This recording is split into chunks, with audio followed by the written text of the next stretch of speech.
One day, a young boy approached his father with a question that had been troubling him.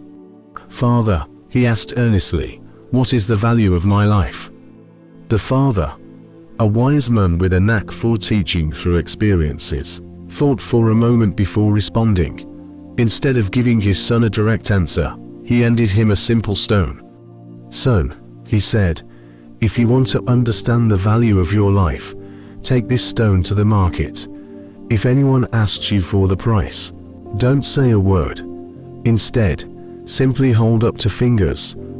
The boy, curious about what his father meant, took the stone and went to the market.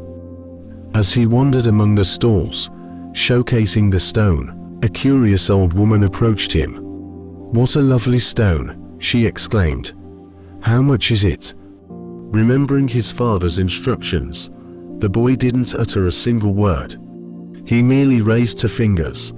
The old woman, interpreting the gesture, said, $2. "I'll take it." Surprised by her offer, the boy quickly ran back home to share the experience with his father. "Father," he said, still in disbelief, "an old woman at the market wanted to buy the stone for $2. The father nodded knowingly. "That's good, my son. But now, I want you to take the stone to a museum. If anyone there asks for its price, do the same. Don't speak, just raise two fingers."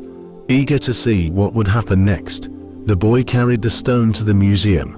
As he walked through the grand halls, a man in a sharp suit noticed the stone.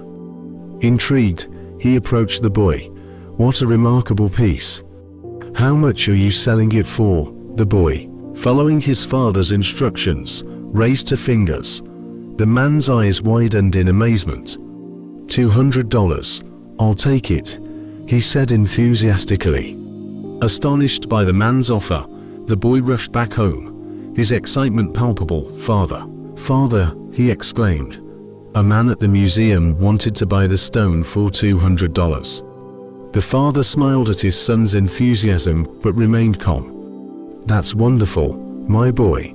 Now, for the final test, I want you to take the stone to a precious stone store.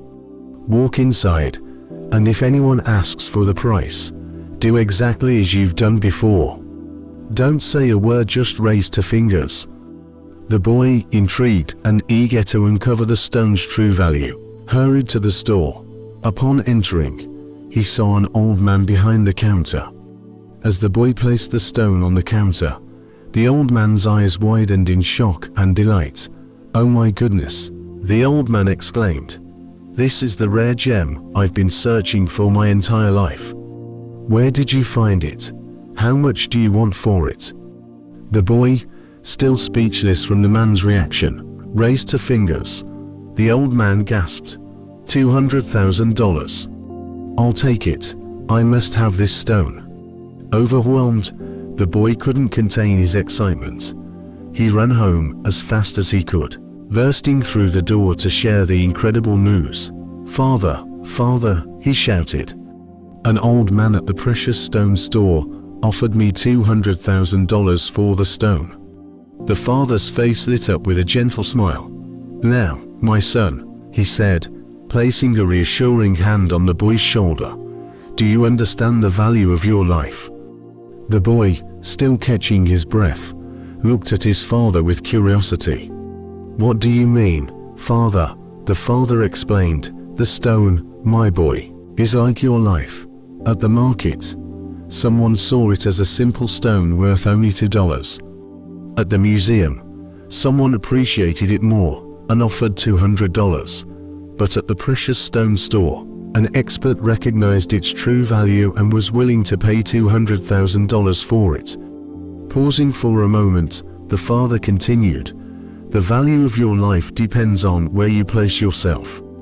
Some people, like the old woman in the market, may only see you as a commodity, worth very little. Others, like the man at the museum, might see more potential in you and value you higher.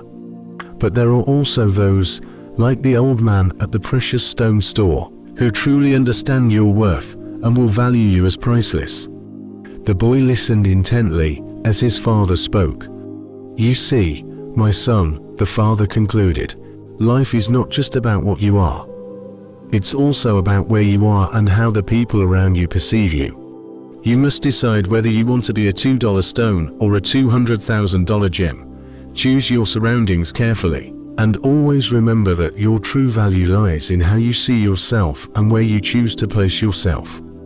The boy nodded, the lesson sinking deep into his heart. For the first time, he began to understand that his worth wasn't defined by what others thought, but by how he valued himself and the environment he chose to be in. This simple yet profound lesson stayed with the boy throughout his life. He grew up to become a person who valued himself and surrounded himself with those who recognized his worth. And just like the precious stone, he found his rightful place in the world.